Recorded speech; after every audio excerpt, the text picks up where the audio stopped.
Hello and welcome to a quick preview of the Arma 3 E3 2012 presentation. Now we've got a lot to get through, so the plan is to offer a brief look at each section of playable content. At the heart of everything is Camp Maxwell. From this small military outpost, we've prepared activities, showcases, and even a short campaign mission, which are accessed directly via the camp in whatever order we like. Of course, at E3 itself, visitors to the Bohemia Battle Bunker booth are encouraged to get hands-on with it all, and take a look at these things in as much splendid detail as they like, and at their own leisure. Alright, let's kick things off, starting with a wee jaunt around Maxwell. The 3D markers you see are prompts for where to find content. You might have already spotted the vehicle demonstration there, and in the background, the silhouette of a helicopter foreshadows an airborne showcase. More on those later. Trotting across in the light of our romantic sunset, you can get a peek at the weapon pool, something that those familiar with the Armex game mode may recognise. Now looking down into the valley, we can spot our firing drill activity, which puts players through a timed series of pop-up targets. A little further away is a shooting range, which gives a good impression of, among other things, our new aiming mechanics and more powerful rifles like the GM6 Lynx.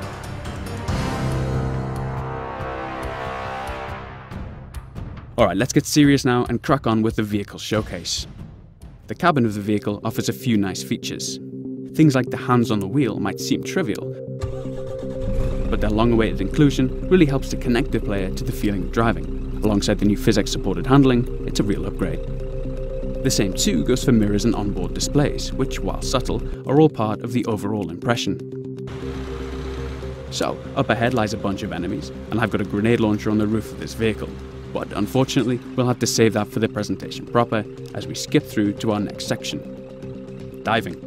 Aside from the controversy caused by our underwater combat, it's one of our most striking new features. Finding ourselves under the surface again, this time we'll take a peek at the SDV. A team member described the controls as something like a cross between a helicopter and a regular boat. Now, since that doesn't really make any sense, it'll suffice to say that we've got regular control over moving forwards and back, a rudder to turn, and the direct control over our buoyancy. Moving on now to a real man's machine, a helicopter, we'll take a look at the terrain from above and finally get to the business of engaging an enemy. Skipping between the trees, we'll target a lightly armoured vehicle and take a look at radar installation Mike 26 from above.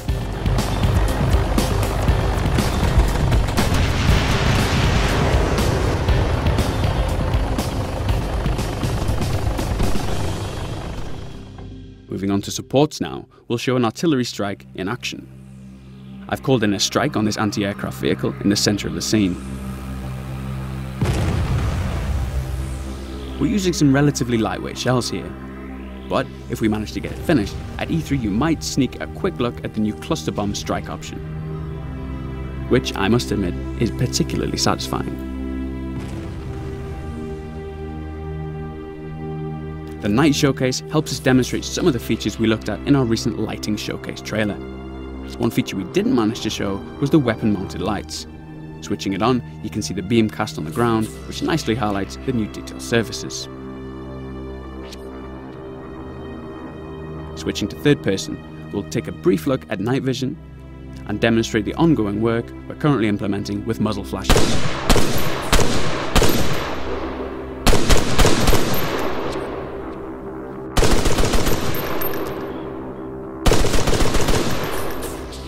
Okay, last up is our infantry showcase.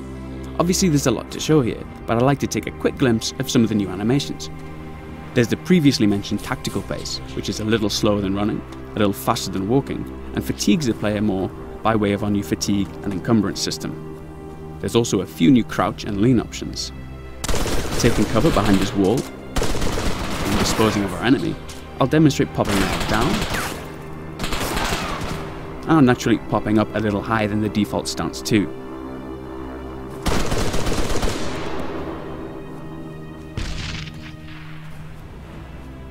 Well, that just about wraps up our E3 preview. I hope that raises a lot of new questions, which of course Ivan, myself and Daisy creator Dean Hull will be more than happy to address at E3. So if you want them answered, be sure to encourage your favourite gaming journalist to check out the Bohemia Interactive booth, where the team will also be showcasing Carrier Command and a few other surprises to boot, I'm sure. Bye for now.